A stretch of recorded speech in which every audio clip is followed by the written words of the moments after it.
কদিন আগেই বেরিয়ে এলাম সিকিমের সিল্ক রুট। মন ভরে গেছে এত সুন্দর জায়গা ঘুরে। সাথে খুবই ভালো লাগলো সেখানকার বেশ কিছু ট্র্যাডিশনাল ডিশ টেস্ট করে। তারই মধ্যে আমার পছন্দের একটা ট্র্যাডিশনাল রেসিপি আজ তোমাদের সাথে শেয়ার করব। এই প্রচেষ্টা তোমাদের ভালো লাগলে অবশ্যই ভিডিওটা লাইক করো আর বন্ধুদের সাথে শেয়ার করতে ভুলো না। আর নতুন দর্শক বন্ধু হলে আমার সমস্ত নতুন রেসিপির আপডেট পাওয়ার জন্য আজই সম্পাস কিচেন সাবস্ক্রাইব করে নিও আর অবশ্যই বেল বাটনটা ক্লিক করে অল অপশনটা বেছে নিও।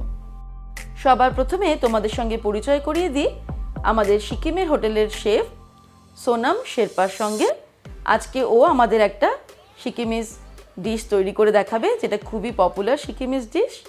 তার নাম হচ্ছে গোর্খে চাটনি। চলো দেখে নিই কী করে ওই রেসিপিটা তৈরি করছে আর কী কী ইনগ্রিডিয়েন্টস ব্যবহার করছে।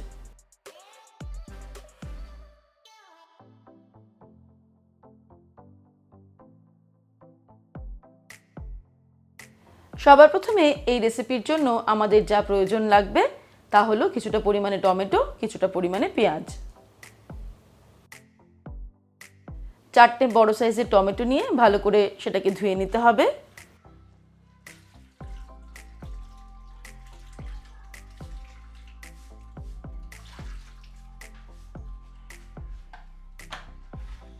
তারপর পেঁয়াজের খোসাগুলোকে ছাড়িয়ে নিয়ে পেঁয়াজগুলোকে চপ করে নিতে হবে।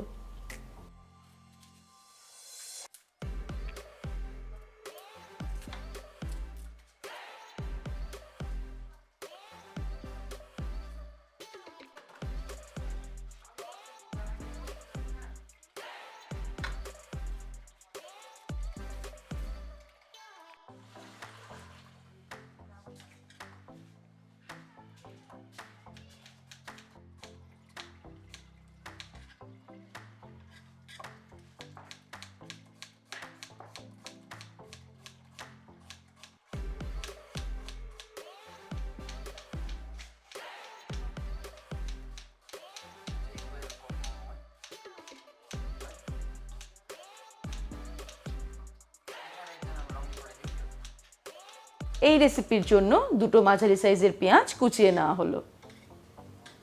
পেঁয়াজটাকে কুচিয়ে নেওয়ার পর এবারে টমেটোগুলোকেও লম্বা লম্বা করে স্লাইস করে কেটে নিতে হবে।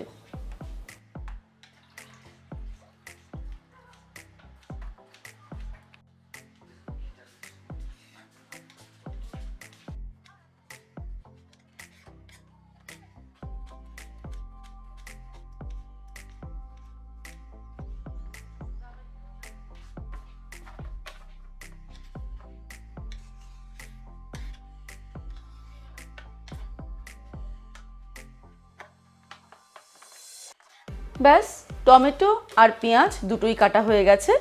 এবারে নিয়ে নিয়েছে কিছু কাঁচা লঙ্কা। বেশ অনেকগুলো কাঁচা লঙ্কা ধুয়ে নেওয়ার পর বোটা ছাড়িয়ে নিয়ে এগুলোকে লম্বা লম্বি চিড়ে নিতে হবে।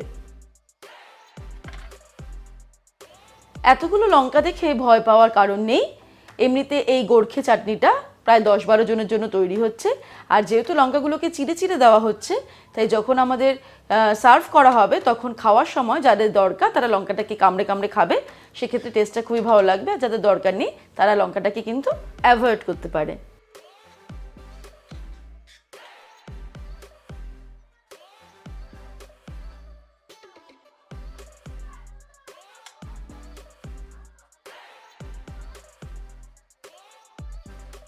ব্যাস, টমেটো, কাঁচা লঙ্কা আর পেঁয়াজ সবটাই রেডি হয়ে গেছে। এবার চলুন তাহলে রান্নাটা শুরু করা যাক।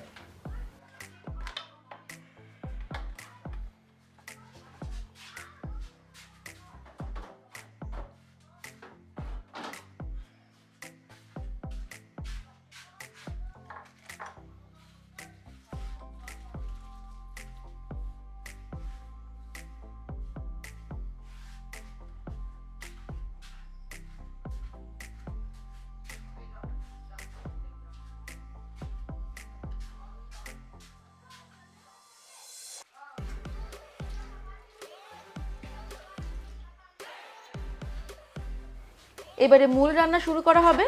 তার জন্য গ্যাস অন করে একটা প্যান বসিয়ে দেওয়া হলো।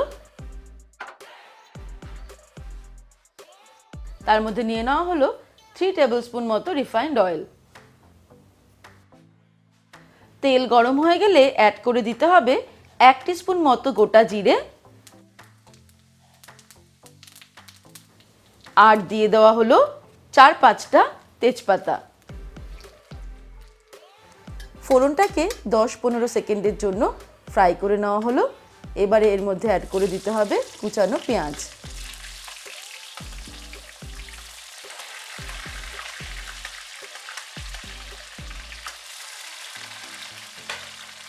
পেঁয়াজটাকে মিডিয়াম ফ্লেমে 5-6 মিনিটের জন্য ফ্রাই করতে হবে।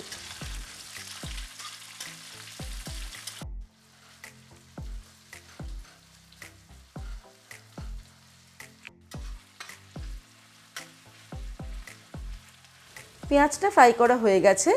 এবার এর মধ্যে অ্যাড করে দেওয়া হবে আজিনোমোটো। প্রায় 1 টিস্পুন মতন আজিনোমোটো অ্যাড করে দিতে হবে।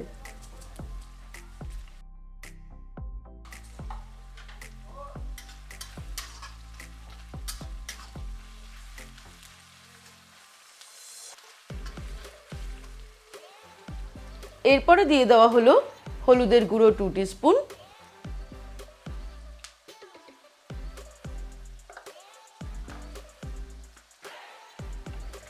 আর দেওয়া হলো লঙ্কার গুঁড়ো 2 টিস্পুন।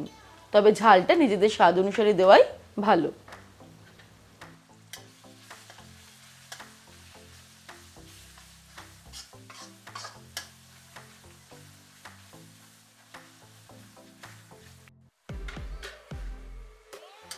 হলুদ আর লঙ্কার গুঁড়ো ভালো করে পেঁয়াজের সঙ্গে মিক্স করে নেওয়া হলো। তারপর এর মধ্যে অ্যাড করে দিতে হবে আদা রসুন বাটা 2 টিস্পুন।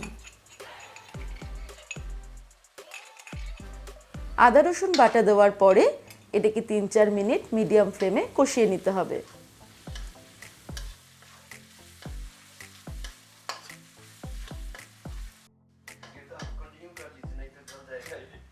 আদা রসুন ফ্রাই করা হয়ে গেছে। এবার এর মধ্যে অ্যাড করে দিতে হবে সবজি মশলা প্রায় 2 টিস্পুন মতো,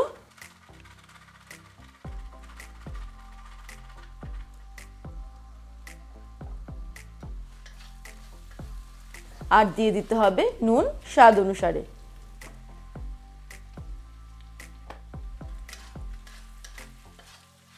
সব কিছুকে ভালো করে মিক্স করে নেওয়া হলো।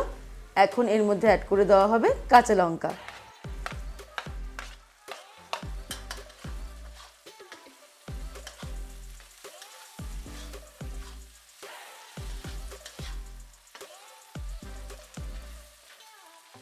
কাঁচা লঙ্কা অ্যাড করে একটু নাড়াচাড়া করে নেওয়া হলো। তারপর এর মধ্যে দিয়ে দিতে হবে কেটে রাখা টমেটো।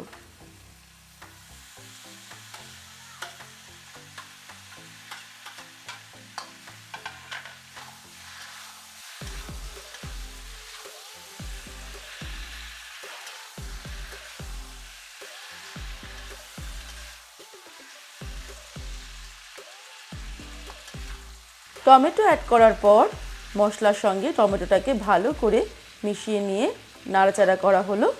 এবার এটাকে ঢেকে দিতে হবে 5 মিনিটের জন্য মিডিয়াম টু লো ফ্লেমে। 5 মিনিট হয়ে গেছে। টমেটোটা খুব ভালো মতো সিদ্ধ হয়ে গেছে।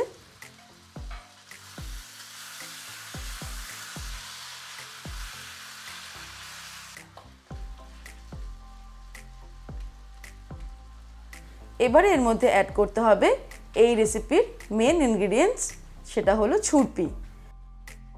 ছুরপি হলো এক ধরনের ছানা। এটা ইয়াকের দুধ বা গরুর দুধ দিয়ে তৈরি হয়। এখানে প্রায় 300 গ্রাম মতন ছুরপি অ্যাড করা হলো। এই ছুরপি আমাদের হাতের সামনে পাওয়াটা খুবই মুশকিল, তাই আমরা সাধারণ ছানাই ব্যবহার করতে পারি অথবা পনির গ্রেট করে বা ঝুড়ো ঝুড়ো করেও ব্যবহার করতে পারি।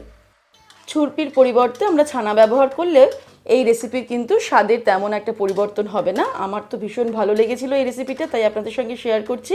আর আপনাদেরকেও বলবো যে অবশ্যই একবার আপনারা এই রেসিপিটা ট্রাই করে দেখবেন। আর এই রেসিপি দিয়ে কিন্তু রুটি বা পরোটা সবটাই খেয়ে নেওয়া যাবে, সাথে আর কোনো পদ লাগবে না। ছুরপি অ্যাড করার পর এবারে সব কিছুকে ভালো করে মিক্স করে নিতে হবে। তবে সেটা খুব বেশি নাড়ানাড়ি করলে চলবে না, আলতো হাতে মিক্স করে নিয়ে এর মধ্যে অ্যাড করতে হবে গরম মশলার গুঁড়ো মোটামুটি হাফ টিস্পুন গরম মশলার গুঁড়ো অ্যাড করা হলো। তারপর ওভেনটাকে অফ করে দিতে হবে আর ঢাকা দিয়ে রাখতে হবে আরও 5 থেকে 10 মিনিট। 5-10 মিনিট পর গরম গরম গোরখে চাটনি গরম গরম মিলেটের রুটির সঙ্গে সার্ভ করা হলো। তবে আপনারা এটা সাধারণ রুটি, পরোটা, কুলচা, নানের সঙ্গেও কিন্তু সার্ভ করতে পারেন। আর এই মিলেটের রুটি কিন্তু আরেকটা জনপ্রিয় সিকিমের ট্র্যাডিশনাল ডিশ। সেটা কি করে তৈরি করতে হয় সেটার রেসিপি আমরা আরেকদিন আপনাদের সামনে নিয়ে আসব। তাহলে দর্শক বন্ধুরা, সিকিমের এই ট্র্যাডিশনাল গোরখে চাটনির রেসিপি আপনাদের কেমন লাগলো আমাকে অবশ্যই আপনারা কমেন্ট সেকশনে কমেন্ট করে জানাবেন। আশা করি আমার এই ছোট্ট প্রয়াস আপনাদের ভালো লেগেছে। ভালো লাগলে কিন্তু লাইক করতে আর সকলের সঙ্গে শেয়ার করতে ভুলবেন না। আর এরকমই দারুণ দারুণ রেসিপির আপডেট পাওয়ার জন্য এক্ষুনি সম্পাস কিচেন চ্যানেলটিকে সাবস্ক্রাইব করে নিন আর অবশ্যই বেল নোটিফিকেশনটা অ্যাক্টিভ করে অল নোটিফিকেশন অ্যাক্টিভ করে নেবেন। ভালো থাকবেন, সুস্থ থাকবেন। আমি আবার হাজির হব নতুন নতুন রেসিপির সঙ্গে। নমস্কার।